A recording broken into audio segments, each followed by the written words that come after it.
नमस्कार मित्रांनो, आज आपल्यासमोर मी शेतकरी विरोधी कायदे आणि खुली अर्थव्यवस्था हा विषय घेऊन आलेलो आहे।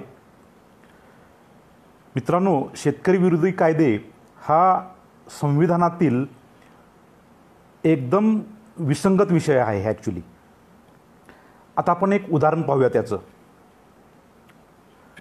मित्रांनो, आपल्या देशामध्ये काही वर्षापूर्वी आतंकवाद्यांनी खूप मोठा हल्ला केला होता मुंबईमध्ये। कसाब आपल्याला सर्वांना माहीत आहे, सगळ्या जगाला माहीत आहे। कसाब ज्यावेळी पकडला गेला त्याला मुंबईच्या स्थानिक न्यायालयापासून मुंबई उच्च न्यायालय आणि अगदी आपल्या भारताचं सर्वोच्च न्यायालय आणि त्यानंतर अगदी राष्ट्रपतींच्यापर्यंत त्याला दया मागण्याची संधी दिली होती।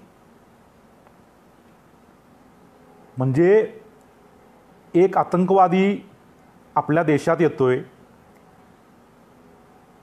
मुंबईवरती हल्ला करतोय, शेकडो लोकांना तो मारतोय, तरी आपली व्यवस्था त्याला न्याय देण्याचा प्रयत्न करते। अगदी स्थानिक लेवलपासून ते सुप्रीम कोर्टापर्यंत आणि सुप्रीम कोर्टापासून परत राष्ट्रपतीपर्यंत त्यांना दया मागण्याची संधी देते। दुसरी अनेक उदाहरणं आहे।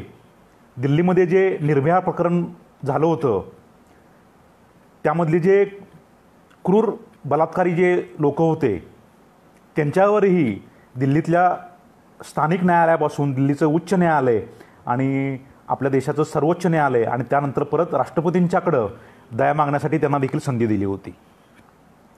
ही दोन उदाहरणं देण्याची भूमिका किंवा त्याचं कारण म्हणजे आपल्या देशात आतंकवाद्यांना, आपल्या देशामध्ये बलात्काऱ्यांना, गंभीर गुन्हे ज्यांनी केलेले आहेत त्या लोकांनाही देशांना अगदी राष्ट्रपतींच्यापर्यंत दया मागण्याची संधी किंवा न्याय मागण्याची संधी आहे। मित्रांनो, दुर्दैव बघा आपल्या शेतकऱ्यांचं। शेतकऱ्यांना मात्र स्वतःच्या हिमतीवरती स्वइच्छेनं, स्वकर्तृत्वानं आपली जर प्रगती करायची असेल त्याला बंदी आहे। आणि जे कायदे त्याच्या मूलभूत हक्कांच्या जे आड येत आहेत त्या कायद्यांच्या विरोधात त्याला न्याय मागण्यास या आपल्या देशामध्ये बंदी आहे। ना त्याला उच्च न्यायालयामध्ये न्याय मागता येतो, ना त्याला सर्वोच्च न्यायालयामध्ये न्याय मागता येतो। ही आपल्या देशाच्या संविधानातील घाणेरडी विसंगती आहे मित्रांनो। आज 2020 मध्ये मी असं ठामपणाने म्हणू शकतोय। पण आपल्या देशाचे प्रचंड दूरदृष्टी असलेले नेते, आपल्या संविधान सभेतील एक सदस्य आणि मसुदा समितीचे अध्यक्ष माननीय डॉक्टर बाबासाहेब आंबेडकरजी यांनी 19 मार्च 1955 रोजी राज्यसभेत केलेल्या भाषणामध्ये असा उल्लेख केलेला आहे की अनुसूची 9 आणि 31B म्हणजे न्यायबंदी जी आहे ही आपल्या घटनेतील घाणेरडी विसंगती आहे आणि ही विसंगती कृपया कुणी वाढवू नये। आता यापुढे थोडक्यात काय, जर आपण 19 मार्च 1955 च्या भाषणाचा जर डॉक्टर बाबासाहेब आंबेडकरांच्या भाषणाचा जर आपण बारकाईने अभ्यास केला आणि त्या काळाचा जर अभ्यास केला तर त्यावेळी आपल्या संविधानाच्या अनुसूची 9 मध्ये फक्त 13 कायदे होते मित्रांनो, लक्षात घ्या। आणि त्या 13 कायदे असलेल्या अनुसूचीला डॉक्टर बाबासाहेब आंबेडकर म्हणतात की ही घटनेतील घाणेरडी विसंगती आहे।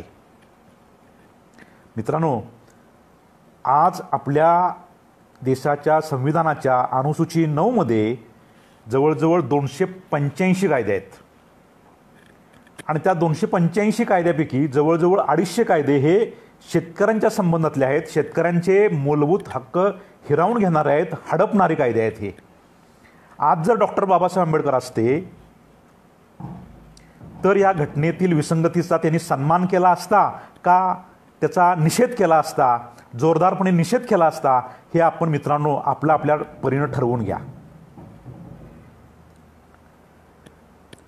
आपण म्हणतो की संविधानानं आम्हाला मूलभूत हक्क दिले। कोणते कोणते मूलभूत हक्क दिले? व्यक्ती स्वातंत्र्य, कृतीचं स्वातंत्र्य, विचार स्वातंत्र्य, संघटना करण्याचं स्वातंत्र्य, व्यवसाय करण्याचं स्वातंत्र्य, शिक्षणाचं स्वातंत्र्य,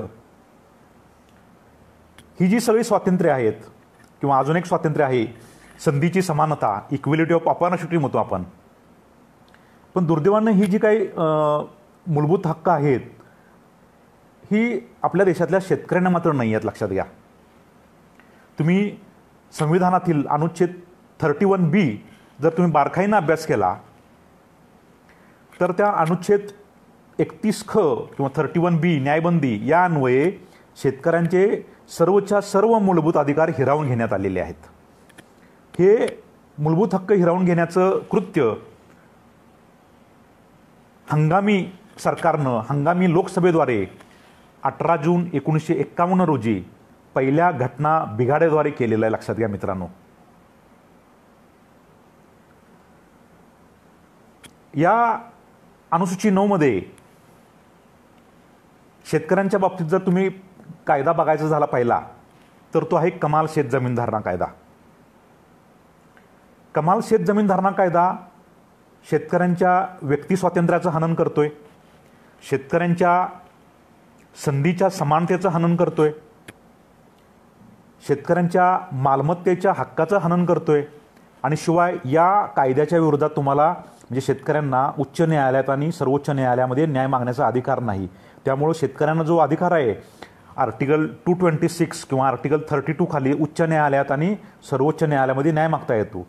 तर तो न्याय मागण्याचा अधिकारही आर्टिकल 31B हिरावून घेतलेला आहे मित्रांनो. लक्षात घ्या. अशा प्रकारची राक्षसी तरतूद जगामध्ये कोणत्याही म्हणजे कुठलाही तुम्ही देश घ्या त्या देशाच्या संविधानामध्ये अशी तरतूद नाही. फक्त भारताच्या घटनेमध्ये, संविधानामध्ये अशी विसंगत आणि अशी राक्षसी तरतूद आहे मित्रांनो. आज आपल्या देशामध्ये जर तुम्ही शेतकऱ्यांच्या आत्महत्याचा जर आलेख बघितला तर देशामध्ये दररोज 43 शेतकऱ्यांच्या आत्महत्या होत आहेत. NCRBची जी आकडेवारी आहे त्यांनी साधारण 1995 सालापासून त्यांनी आकडेवारी ठेवायला चालू केली शेतकऱ्यांच्या आत्महत्यांची. आणि अगदी आता लेटेस्ट 2019 पर्यंत जवळजवळ 3,51,000 शेतकऱ्यांनी आपल्या देशामध्ये आत्महत्या केलेल्या आहेत. जर वर्षाकाठी जर तुम्ही बघितलं तर ही सरासरी साधारण 16,000-16,500 पर्यंत येते आणि दिवसाकाठी साधारण ती 43 येते. मित्रांनो, आज आपण कोरोना आपत्तीशी लढत आहोत. आपल्या देशामध्ये म्हणजे कोरोना झाल्यामुळे जे मृत्यू होत आहेत त्याच्यापेक्षा या कायद्यांच्यामुळे आपल्या देशामध्ये जास्त मृत्यू होत आहेत, शेतकऱ्यांचे बळी घेतले जातात. मित्रांनो, हे लक्षात घेणं गरजेचं आहे. आपण शेतकऱ्यांना फसवलं जातं, शेतकऱ्यांना पोशिंदा म्हणलं जातं, शेतकऱ्यांना बळीराजा म्हणलं जातं, शेतकऱ्यांना अन्नदाता म्हणलं जातं. हे शेतकऱ्यांना ह्या ज्या पदव्या दिलेल्या आहेत ह्या शेतकऱ्यांना गोड बोलून लुटण्यासाठी पदव्या तयार केलेल्या आहेत. मित्रांनो, तुम्ही ह्या गोड पदव्यांना फसू नका. शेती हा एक व्यवसाय आहे आणि आपण तो उद्योजक म्हणूनच केला पाहिजे. मित्रांनो, लक्षात घ्या. प्रत्येक शेतकऱ्यानं आपल्या मूलभूत हक्कांच्या बाबतीत, आपल्या मानवी मूलभूत हक्कांच्या बाबतीमध्ये जागरूक राहिलं पाहिजे. दुर्दैवानं आपल्या देशामधील शेतकरी हा आपल्या मूलभूत हक्कांच्या बाबतीत, आपल्या स्वातंत्र्याच्या बाबतीत फार निद्रिस्त राहिला, गाफील राहिला. आणि ज्या सरकारनं सर्वच्या सर्व मूलभूत हक्क हडपले त्याच सरकारला आपल्या शेतकऱ्यांनी सातत्यानं निवडून दिलं. हा या देशातल्या शेतकऱ्यांचा फार म्हणजे गाफीलपणा आहे, निद्रिस्तपणा आहे. आणि सांगायला वाईट वाटतंय की ह्या शेतकऱ्यांनी स्वतःहून ह्या चुका केलेल्या आहेत. मित्रांनो, एवढ्या आत्महत्या होत आहेत तरीही त्या आत्महत्यांचं नेमकं कारण काय याकडे कोणताही राजकीय पक्ष व्यवस्थित त्याचं ॲनालिसिस करत नाही. प्रत्येकजण येतो आणि आम्ही कर्जमाफी देऊ, आम्ही अमुक हजाराची कर्जमाफी देऊ, आम्ही तमुक हजाराची कर्जमाफी देऊ असं जाहीर करतात आणि शेतकऱ्यांना भीकवादी मागणे जे आहेत त्याच्यामध्ये भुलवून टाकतात. मित्रांनो, जगामध्ये सगळ्यात मोठा रिस्क घेणारा जो उद्योजक असतो तो शेतकरी आहे, लक्षात घ्या. बाकीचे उद्योगपती रिस्क घेतातच, पण सगळ्यात मोठा बिझनेसमॅन जो आहे, उद्योजक आहे, जो उद्योगपती आहे, जो सगळ्यात मोठी रिस्क घेतो तो आहे शेतकरी. शेतकऱ्याच्या समोर नैसर्गिक आपत्ती कायम असते.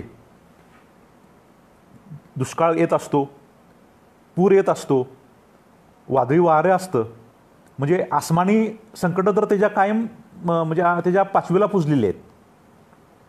तरीही तो दरवर्षी न चुकता दोन्ही हंगामात रिस्क घेऊन पेरणी करतो, त्या पेरणीची काळजी घेतो आणि पीक जे शक्य आहे तेवढं जास्तीत जास्त पीक घेण्याचा प्रयत्न करतो आणि पीक घेतल्यानंतर तो त्याच्या परीनं तो विक्री करण्याचा प्रयत्न करतो.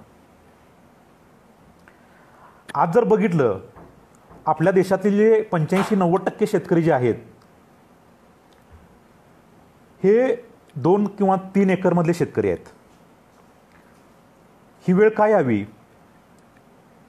1961 साली कमाल शेत जमीन धारणा कायदा आपल्या देशामध्ये लागू झाला. त्यानंतर आज जर तुम्ही बघितलं 3री-4थी पिढी, आज आपण 5वी पिढी आपण आज 2020 मध्ये आहोत. एकीकडे लोकसंख्याही वाढली आणि एकीकडं सिलिंग कायद्यामुळं तुम्हाला आपल्या शेत जमिनीचं जे होल्डिंग आहे ते तुम्हाला वाढवण्यामध्ये बंदी आली. बाकीच्या उद्योगपतींना त्यांच्या धंद्यामध्ये वाढ करण्यामध्ये, त्यांच्या धंद्यामध्ये प्रगती करण्यास कोणतीच बंदी नाही आहे. मात्र शेतकऱ्यांच्या धंद्यामध्ये वाढ करण्यास, शेतकऱ्यांना त्यांची जमीन होल्डिंग वाढवण्यास बंदी आहे. आपल्या देशामध्ये 8 एकरपासून ते 54 एकरापर्यंत शेतजमिनीचं सिलिंग आहे. हे जमिनी जे काय पाणी उपलब्धता आहे, ज्या ज्या भागामध्ये जे पाण्याची उपलब्धता आहे त्यानुसार हे त्यावेळी सिलिंगचं ग्रेडिंग केलं होतं. पण आज आपल्या देशामध्ये ड्रिप इरिगेशन टेक्नॉलॉजी असल्यामुळं पाणी अत्यंत कमीत कमी वापरून आपण पूर्ण शेती बागायती करू शकतो. त्यामुळं आजच्या घडीला सिलिंगचं काहीही औचित्य उरलेलं नाही मित्रांनो. त्यामुळं सिलिंगचा कायदा त्यावेळीही तो निरर्थक होता आणि आज तर तो म्हणजे निरर्थक आहे आणि त्याची काही गरजच नाही. आज त्यावेळी गरज नव्हती मित्रांनो. लक्षात घ्या, व्यक्ती स्वातंत्र्याच्या विरोधातलं पारतंत्र्य आहे. लक्षात घ्या, व्यक्ती स्वातंत्र्य हे चिरंतन असू शकतं आणि असायलाच पाहिजे. म्हणजे ज्यावेळी व्यक्ती जन्माला येते त्यावेळी त्याचं स्वातंत्र्य, त्याचे जे मानवी हक्क आहेत हे कुणीही हिरावून घ्यायचे नसतात. हे जे मानवी मूलभूत हक्क असतात हे कोणतीही सरकार त्याला गिफ्ट म्हणून देत नसतं किंवा कोणतंही संविधान त्याला भेट म्हणून देत नसतं. लक्षात घ्या, तो मानव म्हणून जन्माला आला तर ते जे नैसर्गिक मूलभूत हक्क आहेत, मानवी मूलभूत हक्क आहेत. आज लक्षात घ्या, काही लोक असा प्रोपागंडा करतात की हे मानवी मूलभूत हक्क संविधानाने गिफ्ट दिलेले आहेत, सरकारनं गिफ्ट दिलेले आहेत. अजिबात नाही मित्रांनो. हे जे मानवी मूलभूत हक्क आहेत हे आपल्याला संविधानानं दिलेले नसून हे आपल्याला निसर्गानं दिलेले आहेत. हे आपला जो काही क्रिएटर जो आहे, आपण त्याला देव म्हणू, मुस्लिम भाऊ त्याला आपले बंधू म्हणतील त्याला रहीम म्हणतील, ख्रिस्त बंधू त्याला येशू म्हणतील, किंवा अजून जो क्रिएटर आहे त्यानं दिलेले आहेत आपल्याला हे मानवी मूलभूत हक्क. त्यामुळं सरकार आणि सरकारच्या बगलबच्चे लोकांनी मूलभूत हक्क सरकारची देण आहे, संविधानाची देण आहे, अशा कृपया करून टिमक्या वाजवू नयेत आणि असा खोटा प्रोपागंडा रेटू नये. सरकारची स्थापना किंवा लिखित संविधानाची जरुरी का भासते ॲक्च्युली? तर हे मानवी मूलभूत हक्क जे आहेत, ह्या मानवी मूलभूत हक्कांच्या संरक्षणासाठी सरकार अस्तित्वात आलं आणि त्या सरकारचं चालचलन किंवा सरकार कसं चालवण्यात यावं यासाठी लिखित संविधानाची जरुरी भासली. आणि त्यामुळं सर्वात प्रथम लिखित संविधान जर बघायचं झालं तर ते अमेरिकेमध्ये लिखित संविधान स्थापन झालं किंवा लागू करण्यात आलं.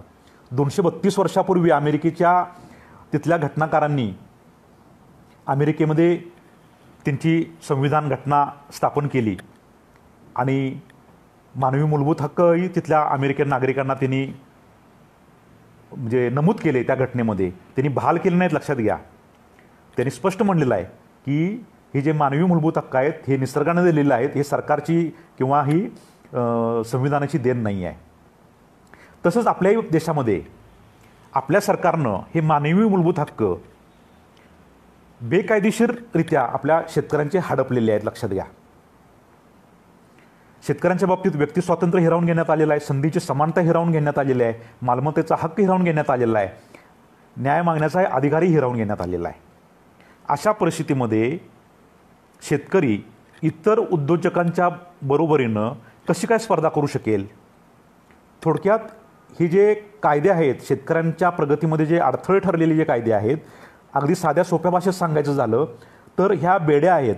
शेतकऱ्यांच्या हातातही बेड्या आहेत आणि शेतकऱ्यांच्या पायातही बेड्या आहेत आणि आपण त्यांना इतर उद्योजकांच्या स्पर्धेमध्ये पाळायला सांगतोय. मग अशा अडथळ्यांच्या स्पर्धेमध्ये शेतकरी कसा टिकेल? शेतकरी मग आत्महत्या करेल, जीव देईल, नाहीतर काय करेल? शेतकऱ्यांना तुम्ही संधीच देत नाही, त्याच्या स्वतःच्या हिमतीवरती स्वतःची प्रगती करण्यास तुम्ही त्याला संधीच देत नाही. त्यामुळं शेतकऱ्यांची ही दुरावस्था झालेली आहे आपल्या देशामध्ये. शेतकऱ्यांच्या प्रगतीसाठी, शेतकऱ्यांच्या स्वातंत्र्यासाठी आपल्याला आपल्या देशाच्या संविधानामध्ये आमूलाग्र बदल करावे लागणार आहेत. सर्वात प्रथम आपल्याला न्यायबंदी रद्द करावी लागणार आहे. त्यानंतर संविधानातील कमाल शेत जमीन धारणा कायदा रद्द करावा लागणार आहे. आता 2-3 दिवसापूर्वी मोदी सरकारनं अर्थमंत्री निर्मला सीतारामन यांनी जाहीर केलं की शेतकरी विरोधी जो आवश्यक वस्तू कायदा आहे, जो शेतकऱ्यांचा व्यवसाय स्वातंत्र्य हिरावून घेतोय, त्या कायद्यामध्ये त्यांनी बदल करण्याचे संकेत दिलेले आहेत. ही स्वागतार्ह बाब आहे, पण ही पुरेशी बाब नाही आहे. शेतीमाल फक्त आवश्यक वस्तू कायद्यामधून वगळणं ही पुरेशी बाब नाही आहे, पण स्वागतार्ह जरूर आहे. देशाला जर महासत्ता बनवायचं असेल तर आपल्याला हा आवश्यक वस्तू कायदा रद्दच करावा लागेल. त्याचबरोबरीनं कमाल शेतजमीन धारणा कायदा रद्दच करावा लागेल. हे 2 कायदे जर रद्द झाले तर आपल्या देशामध्ये जवळजवळ 2 कोटीहूनही अधिक रोजगार तयार होऊ शकतील. शेतकऱ्यांना इतर उद्योजकांच्या प्रमाणे आपला शेती हा उद्योग करता येईल आणि आपल्या देशामध्ये जे अतिरिक्त शेतकरी आहेत, जे 2 एकर 3 एकर या तटपुंजा आकाराच्या शेतीमध्ये शेती करतायत, त्यांना जवळजवळ असे 40% शेतकरी आहेत की त्यांना या शेती उद्योगातून बाहेर पडायचं आहे. त्यांना शेती सोडून दुसरा उद्योग करायचा आहे. त्यांना शेतजमीन विकता येईल, त्यांना दुसरा बिझनेस, दुसरा उद्योग करण्यासाठी त्यांना भांडवल उभा करता येईल. आणि ज्यांना फक्त शेतीमध्ये करिअर करायचं आहे त्यांना सिलिंग कायदा रद्द झाल्यामुळं त्यांना त्यांचं लँड होल्डिंग वाढवता येईल. शेतीचं लँड होल्डिंग जर वाढलं तर आपल्याला शेतीमध्ये यांत्रिकीकरण करता येईल. यांत्रिकीकरण झालं म्हणजे तुम्हाला मजूर लागणारच नाहीत, शेतीमध्ये कामगार लागणारच नाहीत असं नाही होत. शेतीमध्ये तुम्ही ॲटोमेशन केलं तर ते ॲटोमेशन चालवायला, शेतीमधले वाहनं चालवायला, शेतीमधले कामं करायलाही मजूर लागणारच आहेत. त्यामुळं शेतीमधले जे कामगार आहेत त्या कामगारांना इतर उद्योजकामध्ये ज्या काय तुम्हाला सोयी सुविधा मिळतात, फॉर एक्झाम्पल इन्शुरन्स मिळतो, प्रॉव्हिडंट, ESI, ग्रॅच्युटी, ह्या सगळ्या ज्या सुखसुविधा मिळतात त्याही शेतीमधल्या कामगारांना मिळायला चालू होतील.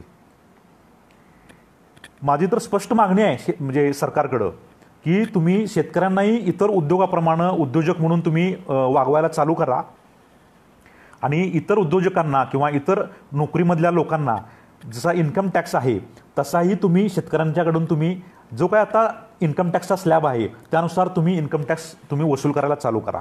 मी एक शेतकरी आहे आणि मग जर मी इन्कम टॅक्सच्या स्लॅबमध्ये जर बसत असेल तर मी इन्कम टॅक्स पे करायला तयार आहे. पण दुर्दैवानं आज आमची इन्कमच होत नाही आहे. आज आम्ही तुमचा राज्य सरकारचा जो शिपाई आहे किंवा केंद्र सरकारचा जो चतुर्थ श्रेणी कामगार आहे त्याला जेवढा मासिक पगार आहे तेवढाही आमचा पगार पडत नाही आमच्या 2 एकर किंवा 3 एकर बागायती शेतीमधून. मित्रांनो, म्हणून हे सारखं सारखं सांगावं वाटतंय की शेतकऱ्याला तुम्ही जर आर्थिक सक्षम करायचं असेल तर तुम्हाला हे कायदे रद्द करणं गरजेचंच आहे. हे कायदे रद्द झाले तर आपल्या देशामध्ये शेतीमध्येही कामगार लागतील. शेतीपूरक जे जोडधंदे आहेत, शेतीच्या मार्केटिंग, शेतीमालाच्या मार्केटिंगमध्ये आपल्याला जे रोजगार तयार होतील. शेतीमाल साठवणुकीसाठी आपल्याला गोदामं उभारावं लागतील. गोदामामध्ये आपल्याला मनुष्यबळ लागेल. त्यानंतर काही जो नाशवंत माल असतो त्यासाठी आपल्याला शीतगृह उभारावं लागतील. त्या शीतगृहामध्ये पण आपल्याला माणसांची गरज लागेल. त्यानंतर आपल्याला आपलं शीतगृह आपण बांधणारच आहोत. त्याच्यामुळे लक्षात घ्या आपल्याला वेगवेगळ्या सेक्टरमध्ये याची ग्रोथ होईल. आता शीतगृह आपल्याला जर ज्यावेळी बांधायचं आहे त्यावेळी सिमेंट उद्योग वाढेल, त्यावेळी स्टील उद्योग वाढेल, त्यावेळी रेफ्रिजरेशन उद्योग पण वाढेल. म्हणजे एक शेती उद्योगाला तुम्ही जर खुलं केलं तर त्या शेती उद्योगावरती बरेचसे उद्योग अजून भरभराटीला येतील. शेतीमालाच्या वाहतुकीमुळं तुमचा वाहन उद्योग देखील परत प्रचंड म्हणजे त्यामध्ये संधी येतील, प्रचंड भरभराट होईल. म्हणजे मित्रांनो लक्षात घ्या, वाहन उद्योगाला फायदा आहे शेती उद्योग जर खुला झाला तर. रेफ्रिजरेशन उद्योगाला खुला म्हणजे फायदा आहे. वीज उद्योगाला पण फायदा आहे, कारण शेतीला पण वीज लागणार आहे, गोदामामध्ये वीज लागणार आहे, रेफ्रिजरेशनला वीज लागणार आहे, शेतीमालाच्या आधारित जे प्रक्रिया केंद्र असणार आहेत तिथंही तुम्हाला वीज लागणार आहे, तिथंही तुम्हाला मशिनरी लागणार आहे, तिथंही तुम्हाला मनुष्यबळ लागणार आहे. तर किती प्रचंड संधी निर्माण होणार आहेत बघा मित्रांनो. या एकीकडे आपण म्हणतो की आपल्या देशामध्ये आपण प्रचंड बेरोजगारी आहे. तर बेरोजगारी असण्याचं कारण हे कायदे आहेत मित्रांनो. आणि हे दुर्दैवानं आपल्या देशामध्ये हे कायदे संविधानामध्ये आहेत. त्यामुळे दुर्दैवानं असं म्हणावं लागतंय की आपल्या देशामध्ये ही जी बेरोजगारी जी तयार झालेली आहे ही संविधानामधील या घाणेरडी विसंगती असलेल्या जाचक कायद्यामुळे झालेली आहे किंवा त्या जाचक कायद्यामुळे बनवण्यात आलेली आहे. आपल्या देशातल्या राज्यकर्त्यांनी आपल्याला आर्थिक स्वातंत्र्य अजिबात दिलेलं नाही किंवा त्याचा आपल्याला हवा पण लागू दिलेली नाही मित्रांनो. आज आपण आर्थिक विषमतेचे जर तुम्ही अहवाल बघितले तर आपल्या देशामध्ये ही जी आर्थिक संपत्ती आहे ही 1% लोकांच्याकडे एकवटलेली आहे आणि बाकीचे लोक आर्थिक पारतंत्र्यात आहेत. अशी परिस्थिती, अशी विसंगती का निर्माण व्हावी? तर त्याला हे शेतकरी विरोधी कायदे आहेत, त्याला हे जे बेरोजगारी निर्माण करणारे जे कायदे आहेत, तरतुदी आहेत, ते हे आहेत. त्यामुळं मित्रांनो आपण आपले जे मुद्दे आहेत हे व्यवस्था परिवर्तनावरती आपण फोकस केले पाहिजेत, शेतकरी विरोधी कायद्यावरती आपण फोकस केले पाहिजेत, ग्राहकांचं, नागरिकांचं, शेतकऱ्यांचं शोषण करणारा जो आवश्यक वस्तू कायदा आहे त्याच्यावरती आपला फोकस पाहिजे. आवश्यक वस्तू कायदा रद्द झाला तर प्रचंड प्रमाणामध्ये रोजगार तयार होतील. यावरती आपण सातत्यानं बोललं पाहिजे. हे कायदे आपण सातत्यानं राजकारण्यांच्या समोर मांडले पाहिजेत, त्यांना ह्यावरती बोलण्यास मजबूर केलं पाहिजे. आम्ही गेले 3 वर्ष किसान पुत्र आंदोलनाच्या माध्यमातून संविधानातील या कायद्याविरोधात आम्ही सातत्यानं बोलतोय, पण दुर्दैवानं एकही राज्यकर्ता या विषयावरती आज बोललेलं नाही आहे. पण मोदी सरकारनं या कोरोना आपत्तीवरून थोडा तरी धडा घेतलेला आहे असं दिसतंय. आणि शिवाय आम्ही जी सर्वोच्च न्यायालयामध्ये याचिका दाखल केली होती त्यानुसार माननीय सर्वोच्च न्यायालयानं केंद्र सरकारलाही सूचना केली होती की तुम्ही या शेतकरी विरोधी कायदे जे आहेत यामध्ये तुम्हाला 6 महिन्याच्या आत तुम्हाला काही ना काही योग्य तो निर्णय घ्यावाच लागणार आहे. तेही त्यांच्यावरती थोडं बहुत दडपण असावं. त्या माध्यमातून आज 70 वर्ष झालेली आहेत, उशिरा का विना मोदी सरकारनं किमान एका कायद्याकडे तरी लक्ष आपलं वळवलेलं आहे आणि त्यामध्ये सुधारणा करण्याचे संकेत दिलेले आहेत. आता आवश्यक वस्तू कायद्यामध्ये जर सकारात्मक जर बदल केले गेले तर मगाशी मी जे उल्लेख केलेला आहे तर शेतकऱ्यांनाही शेतीमालाला चांगला भाव मिळण्यास सुरुवात होईल आणि ग्राहकांनाही आत्तापेक्षा स्वस्त दरात मिळणं चालू होईल. तर हे कसं होईल मित्रांनो? आज लक्षात घ्या, आपल्या देशामध्ये आज फक्त कृषी उत्पन्न बाजार समित्या ज्या आहेत आपल्या देशामध्ये फक्त 7,328 आहेत. आपल्या महाराष्ट्रात तर फक्त ते 600 कृषी उत्पन्न बाजार समित्या आहेत. प्रचंड या कायद्यामुळं, आवश्यक वस्तू कायद्यामुळं आणि कृषी उत्पन्न बाजार समिती कायद्यामुळं आपल्या देशामध्ये एका काही ठराविक वर्गाची मक्तेदारी तयार झालेली आहे. आणि हे मक्तेदारी असलेले लोक काय करतात? शेतीमालाचे दर मातीमोल करतात, पाडतात आणि ग्राहकांना चढ्या भावामध्ये विकतात. कारण का या धंद्यामध्ये, शेतीमालाच्या खरेदी विक्रीमध्ये आजच्या घडीला अजिबात स्पर्धा नाही आहे. जर हा आवश्यक वस्तू कायदा आणि कृषी उत्पन्न बाजार समिती कायदा जर खुला झाला किंवा ह्या त्यातल्या तरतुदी ज्या आहेत हे आपण शिथिल केल्या, जाचक कायदे तरतुदी आपण जर रद्द केल्या, बदलल्या, तर आपल्या देशामध्ये काय होईल, तर शेतीमालाच्या खरेदी विक्री ह्या व्यवस्थेमध्ये प्रचंड संख्येनं खाजगी लोक येतील, खाजगी कंपन्या येतील आणि ते लोक डायरेक्ट शेतकऱ्यांच्याकडून शेतीमाल खरेदी करायला चालू करतील आणि ते तात्काळ आपला खरेदी केलेला माल ग्राहकापर्यंत पोहोचवण्यास प्रयत्न करतील आणि विकण्याचा पण प्रयत्न करतील. म्हणजे काय होईल, शेतकऱ्यांच्याकडून खरेदी करण्यामध्ये पण स्पर्धा होईल आणि शेतकऱ्यांच्याकडून घेतलेला जो शेतीमाल आहे तो विक्रीमध्येही स्पर्धा चालू होईल. त्यामुळं काय होईल, शेतीमालाचे जे दर आहेत ते एका ठराविक पातळीवरती ते स्टॅबल होतील. त्यामुळे महागाई ही प्रचंड वाढणार नाही, त्यामुळं काळा बाजारही वाढणार नाही मित्रांनो, लक्षात घ्या. त्यामुळं शेतकऱ्यांची जशी आता प्रचंड संख्या आपल्या देशामध्ये, त्या प्रमाणात आपल्याकडे शेतीमालाचे खरेदी विक्री करणारे जे लोक आहेत ही आता आपल्याकडे तटपुंज आहेत. हे फक्त मक्तेदारी आहे. ही आपल्याला मक्तेदारी आपल्याला उद्ध्वस्त करावी लागेल मित्रांनो. आणि मक्तेदारी उद्ध्वस्त कधी होईल, तर आवश्यक वस्तू कायद्यामध्ये आणि कृषी उत्पन्न बाजार समितीमध्ये आपल्याला हे सकारात्मक बदल घडवून आणावे लागतील. आता मोदी सरकारनं जरी जाहीर केलं असलं तरी आपल्याला ह्याचा उत्सव म्हणजे करून चालणार नाही किंवा आपल्याला गाफील राहून चालणार नाही. कारण का ही लढाई आपल्याला जोपर्यंत कायद्यामध्ये बदल होत नाहीत तोपर्यंत आपल्याला डोळ्यात तेल घालून यावरती आपल्याला लक्ष देऊन राहावं लागेल, आपल्याला दक्ष राहावं लागेल. येणाऱ्या संसदेच्या अधिवेशनामध्ये आपली तर स्पष्ट मागणी असली पाहिजे की हा आवश्यक वस्तू कायदा हा रद्दच झाला पाहिजे. आणि ही मागणी घेऊन आपण ठाम असणारच आहोत किसान पुत्र आंदोलनातर्फे आणि लिबर्टी लीग ऑफ इंडियातर्फे. तर माझी मित्रांना आणि सर्व नागरिकांना हा जो कार्यक्रम आपण पाहतोय त्या सगळ्यांना माझी नम्र विनंती आहे की आपणही आपल्या माध्यमातून या आवश्यक वस्तू कायद्यांच्या बाबतीत आणि कमाल शेत जमीन धारणा कायद्याच्या बाबतीत, संविधानातील जी न्यायबंदी आहे आर्टिकल 31B बाबतीत जास्तीत जास्त आपल्या मित्रांच्यामध्ये, आपल्या शेतकरी मित्रांच्यामध्ये, मित्रमैत्रिणीमध्ये जास्तीत जास्त माहिती द्यावी. संविधानाची साक्षरता निर्माण करावी आपल्या मित्रांच्यामध्ये, आपल्या गावातल्या लोकांच्यामध्ये, जेणेकरून ह्या ज्या चुकीच्या तरतुदी आपल्या संविधानामध्ये आहेत ही जास्तीत जास्त लोकांना माहिती होईल. जास्तीत जास्त लोकांना माहिती झाल्यामुळं नागरिक आपल्या देशातील त्याविरोधात बोलायला चालू करतील आणि नागरिक जास्तीत जास्त बोलायला चालू झाले की हे आपल्या राज्यकर्त्यांच्यावरती आपोआप त्यांच्यावरती दबाव निर्माण होईल. मित्रांनो, हा जोपर्यंत आपण दबाव निर्माण करणार नाही शासनावरती तोपर्यंत शासन ह्याच्यावरती तातडीनं ह्याच्यावरती काही पावलं उचललं असं वाटत नाही. जरी आज कोरोना आपत्तीमुळं शासनावरती दबाव जरी आला असेल हा कायद्यामध्ये बदल करण्याचा, पण जोपर्यंत प्रत्यक्षात कृती होत नाही तोपर्यंत आपण गाफील राहून चालणार नाही. आपल्याला त्याच्यावरती दबाव वाढवावाच लागेल. जसं मोदी सरकारनं आता आवश्यक वस्तू कायद्याबद्दल सकारात्मक संकेत दिलेले आहेत तसंच आपल्याला कमाल शेत जमीन धारणा कायद्यावरती आपल्याला फोकस ठेवावा लागेल. आता संविधानातील अनुसूचीप्रमाणे 7वी अनुसूची ज्या आहे त्यामध्ये कसं आहे की काही विषयांची वाटणी केलेली आहे. काही केंद्राचे विषय असतात, काही राज्यांचे विषय असतात आणि काही सामायिक विषय असतात. आता शेतजमीन हा जो विषय आहे हा राज्याचा विषय आहे आणि कमाल शेत जमीन धारणा कायदा जो आहे तो राज्याचा विषय आहे.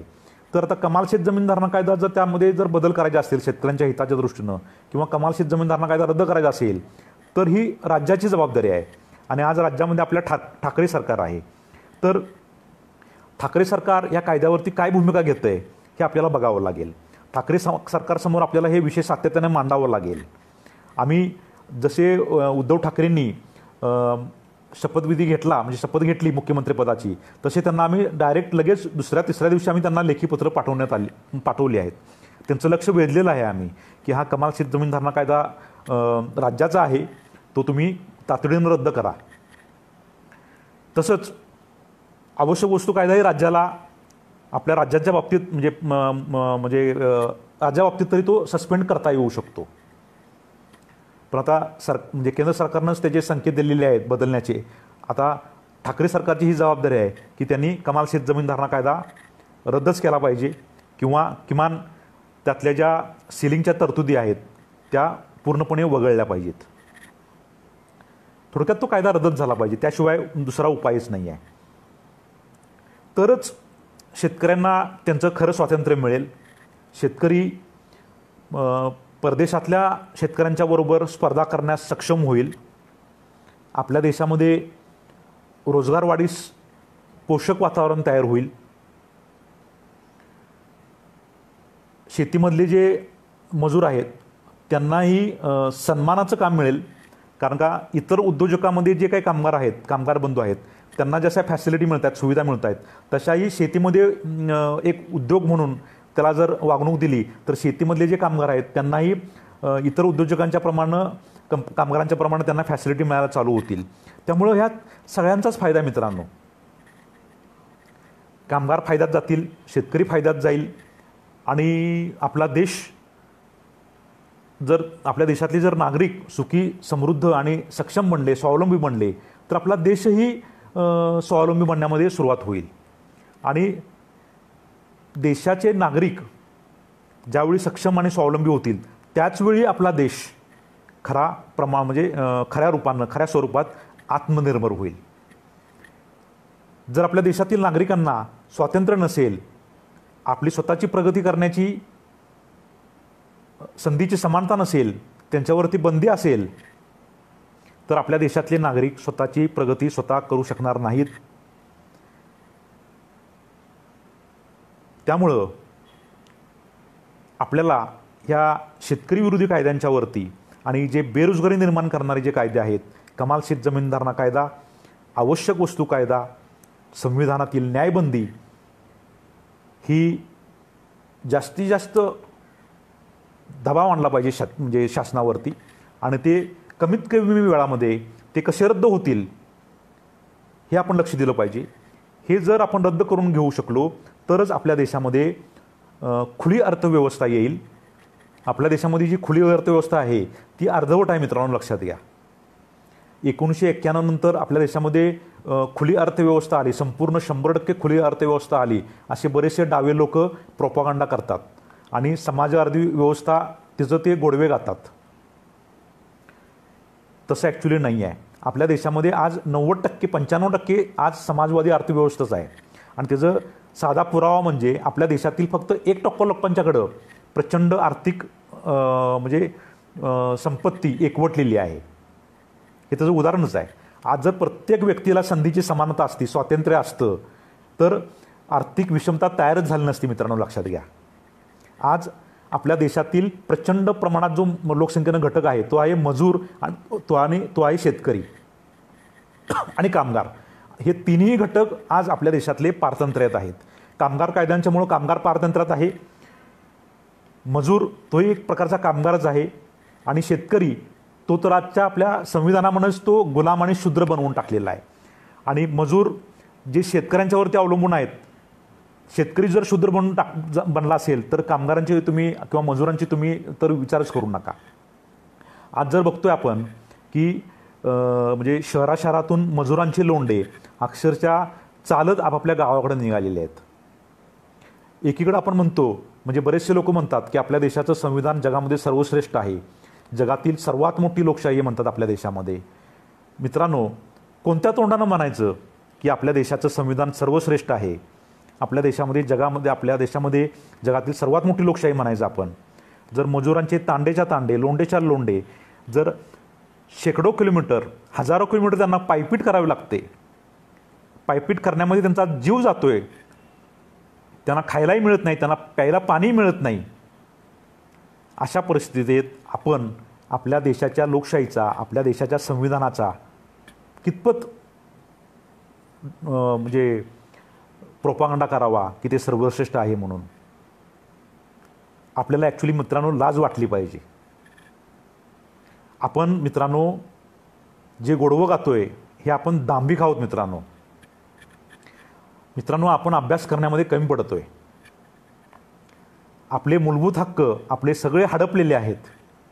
आपल्याला आपले मानवी मूलभूत हक्क नाही आहेत. त्यामुळं आज आपण आर्थिक पारतंत्र्यात आहोत. आपण संपत्ती मिळवू शकत नाही. जे 1% संपत्ती लोक मिळवत आहेत, त्यांच्याकडे जी संपत्ती एकवटलेली आहे, त्यांना मात्र त्यांचे सगळे मूलभूत हक्क शाबित आहेत. आपल्याला ते हिरावून घेतलेले आहेत आपले. इकडं आपण लक्ष दिलं पाहिजे आणि आपले मूलभूत हक्क परत मिळवण्यासाठी आपण प्राणपणानं आणि जोरदारपणे संरक्षणावरती दबाव आणला पाहिजे एकत्र मिळून. आणि आपले मूलभूत हक्क परत मिळवण्यासाठी आपण जोरदारपणे लढलं पाहिजे. एवढंच मला आता या क्षणी सांगायचं आहे. आणि परत एकदा तुम्हाला जाता सांगतो मित्रांनो, आपल्या देशामध्ये आपल्याला जर खुली अर्थव्यवस्था आणायची असेल, आपल्या देशामध्ये आपल्याला जर बेरोजगारी हटवायची असेल, तर आपल्याला शेतकरी विरोधी कायदे, आवश्यक वस्तू कायदा, जाचक ठरलेले कामगार कायदे आणि न्यायबंदी, तसंच आपल्या देशामध्ये जे आरोग्य क्षेत्रामध्ये देखील आपल्या शेतामध्ये लायसन्स परमिट कोटा राजा आहे. पेट्रोलियम क्षेत्रामध्ये देखील आपल्या देशामध्ये लायसन्स परमिट कोटा राजा आहे. हे जिथं जिथं सरकार आहे तिथं तिथं आपल्याला हे खुलीकरण करणं गरजेचं आहे.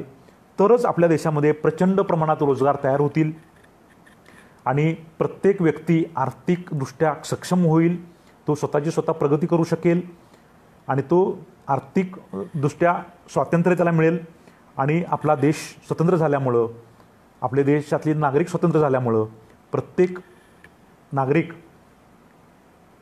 प्रगत होईल स्वतःच्या हिमतीवरती, स्वतःच्या कष्टानं, आणि मगच आपला देश आत्मनिर्भर होईल. मित्रांनो, आत्मनिर्भर हा जो आता मोदींनी जो आपल्याला संदेश दिलेला आहे, तर तो आत्मनिर्भर म्हणजे प्रत्येक नागरिकाचं स्वातंत्र्य. तर हे आपलं स्वातंत्र्य जे आहे, हे आपले जे मूलभूत हक्क आहेत, हे आपल्याला संविधानानं आपले हडपलेले आहेत, संविधानात बिघाड करून हडपलेले आहेत. तर आत्मनिर्भर होण्यासाठी आपल्याला आपले मूलभूत हक्क आपल्याला परत मिळवावेच लागतील, तरच आपण आत्मनिर्भर होऊ. जय हिंद, जय भारत. धन्यवाद.